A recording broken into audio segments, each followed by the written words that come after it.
privilege to welcome the Honorable Chief Registrar of the Judiciary to make her remarks.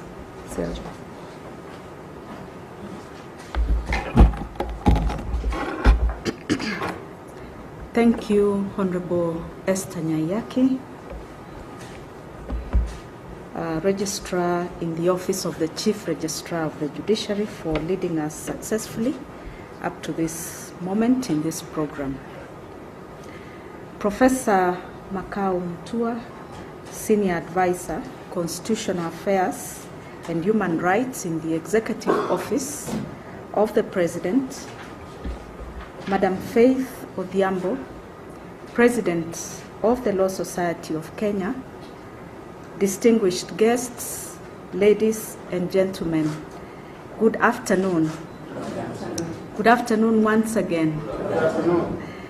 This is a great day for this country. It is a great day for the people of Kenya. And let me begin by congratulating you all on your appointment to this solemn and unprecedented role. This assignment is central to the foundational tenets of our Bill of Rights. Ladies and gentlemen, we remember that a few days ago, and precisely within this venue, we marked 15 years since Kenyans gave themselves the 2010 Constitution. That milestone reminded us that the Katiba is not a relic of history, but a living charter.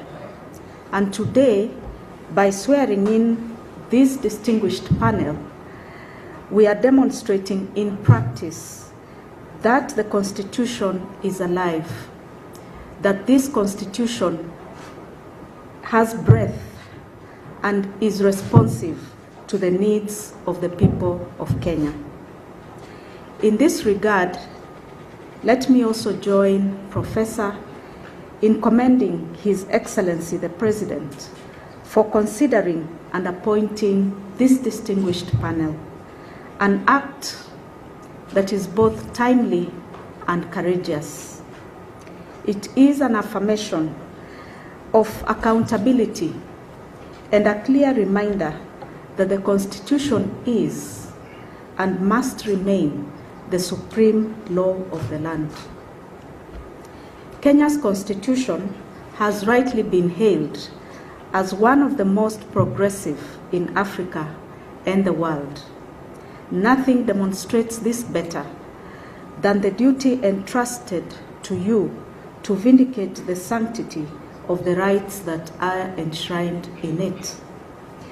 The compensation process that you are about to oversee will be one of the clearest reassurances to Wanjiku that the rights guaranteed in the Constitution are not abstract promises, but binding obligations. It affirms that the state must respect, protect, and fulfill rights, and that where it fails, accountability must follow.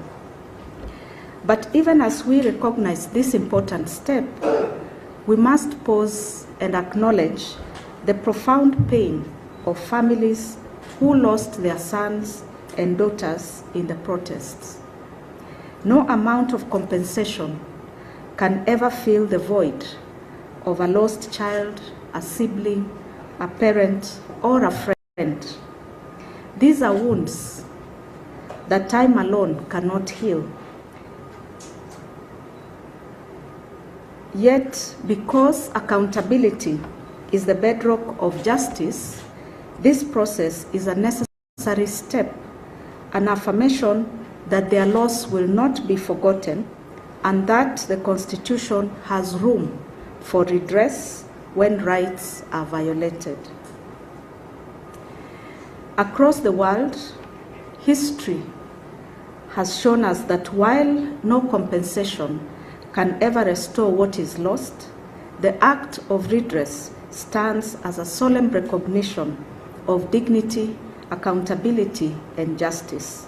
And today, by swearing in the panel, we send the same clear message to Kenyans that the Constitution lives and that their pain will never be ignored.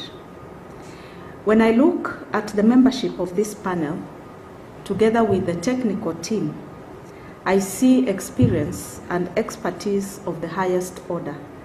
The chair, Professor Mokaya, brings with him a distinguished record as a founding chair of the Kenya Human Rights Commission and as one of our country's foremost human rights scholars of constitutional law.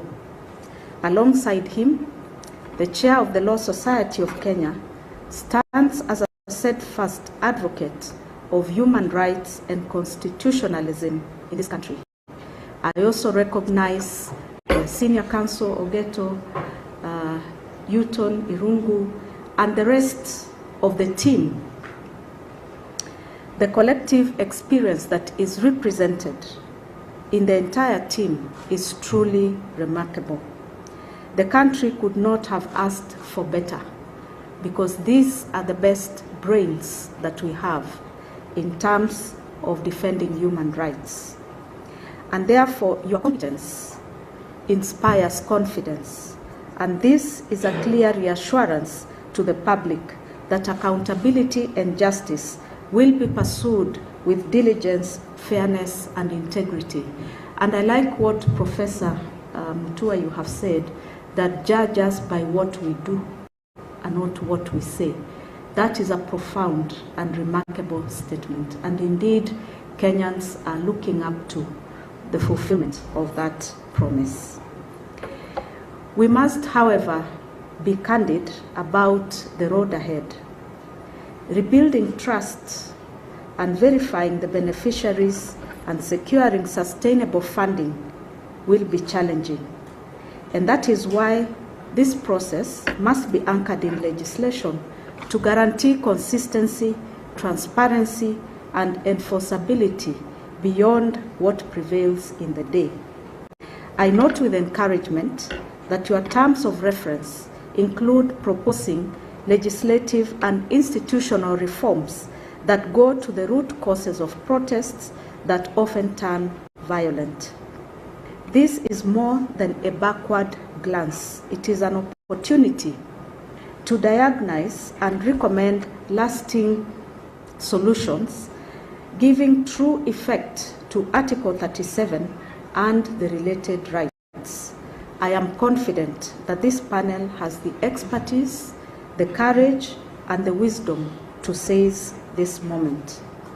As the generation that has been privileged to sit in the front row of the birth and implementation of this Constitution, we owe it to posterity to water this still young constitutional tree. In the words of one of the historians, Timothy Snyder, he said that if we want constitutional rule, right now is the right time to mount its defense. My hope is that through your work, we shall carefully exhume the painful skeletons of violent protests, confront them honestly, and finally bury their ashes, assuring the nation that such episodes belong firmly to the past. As I conclude, let me once again congratulate you on your appointment. Today, you step into uncharted waters, but you do so as guardians of the promise that this Katiba lives. May wisdom and courage guide you in this crucial and momentous assignment. God bless you.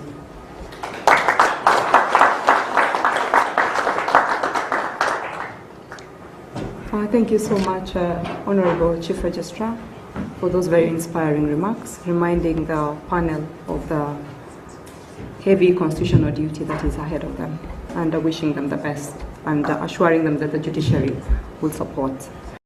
We have now come to the end of the swearing-in ceremony. I will now request our communications team to guide us on taking one photo right here, and to request our Honorable Chief Registrar to please be upstanding as the communication team arranges the space ahead.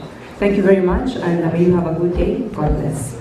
So the photo is for the entire panel, including the technical lead and the joint secretaries, together with the chief registrar. Thank you.